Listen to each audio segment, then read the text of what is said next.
Hello folks, I hope you're all doing well. We're here ready to get some potatoes in the grow, and it's time for the main croppers. And I'm in the polytunnel for a reason, and I'll come to that just now. And it's just to show you, so these are the first earlies that are already on the go. I've got these ones here which are Swift. I've got some other ones back here that are more of a second early, which are called Belle de Fontenay. And I wanted to show you these. Here you go, look at these.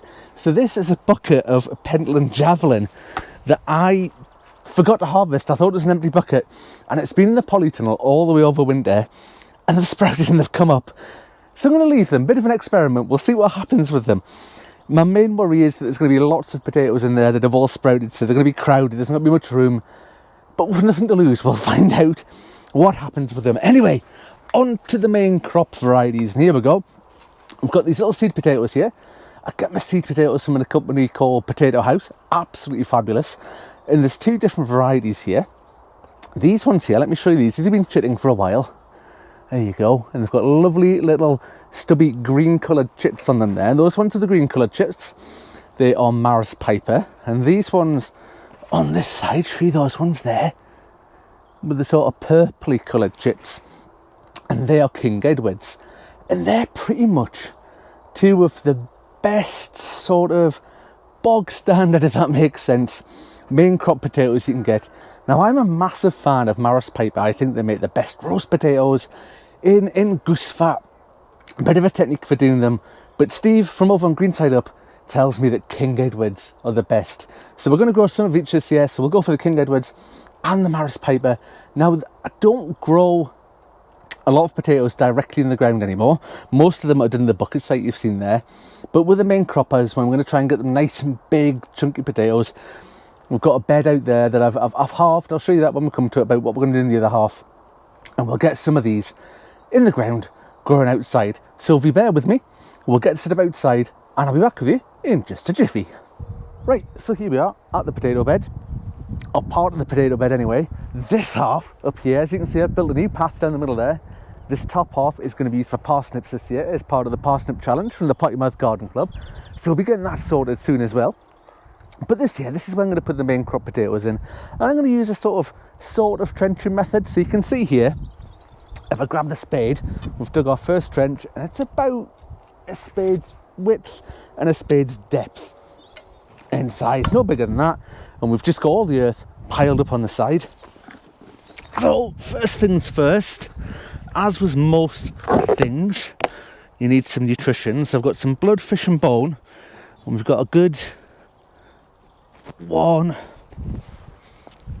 handfuls there that I'm going to put in there. Now, I don't like to put the potatoes directly on to the blood, fish and bone, so I'm just going to mix it into the soil at the bottom of the trench there, and that way those seed potatoes aren't going to sit directly on the blood, fish and bone right there. So let's grab these from over here, and we'll pop the Maris Pipers in first.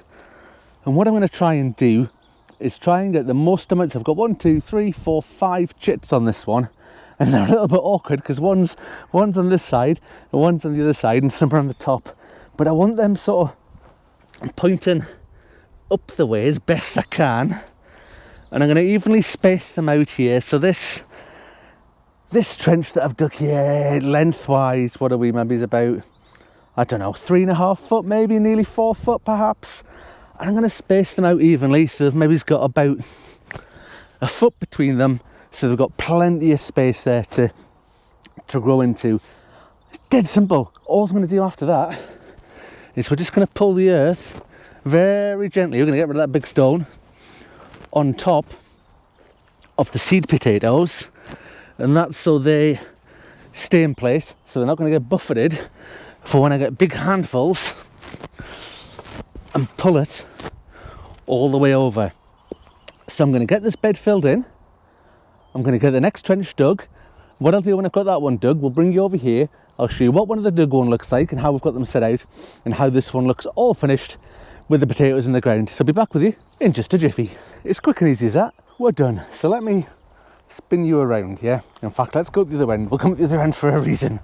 Alright, so here's the second sort of trench that I've dug, and you can see 1, 2, 3 seed potatoes in. Exactly that same technique with the bloodfish and bone in the bottom there, sort of mixed into the soil. And the reason I wanted to show you this bit is, look, I've managed to write a label, and that's a bit of an achievement for me, remembering to write a label so I know what's where. And I've got another one over there to go in for the King Edwards that are going to go in here. And exactly the same method, I'm just going to pull this pile of soil gently to begin with, just to make sure the potatoes are covered, then pull the whole lot across, and that's them done and dusted. And that's our main crop potatoes. And you know, I used to faff on quite a lot with main crop potatoes. I used to absolutely knacker myself digging this bed over, and I just don't need to do it, because potatoes are really good when you put them in the soil and they grow. They're really good at breaking up any soil that's sort of bound together, sort of claggy, kind of sticky soil.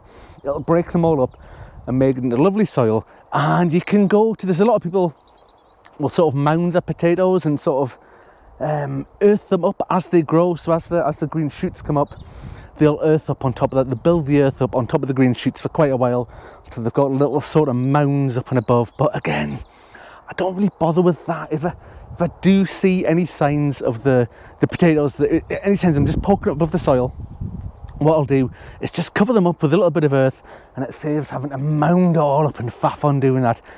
Anything to make things easy. So we'll see if it works out or not. Maybe it's just a load of rubbish. Maybe it won't be a great technique, but we'll see how it works out. I mean, that's only taken me probably, I don't know, 20 minutes at the most to dig those 2 trenches, bloodfish and bone in, 6 seed potatoes, pull it over, label it up, job done. But if you want to find out whether they turn out all right or not, please think about subscribing.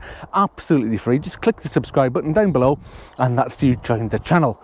But anyway, I think that's me just about done for today. I'm going to get on with digging the parsnip bed over there. I won't bore you with that, because that's going to be a lot of sieving and milling and digging and stuff like that of soil. And you know, quite frankly, you don't want to sit there for 20 minutes or so watching me doing that.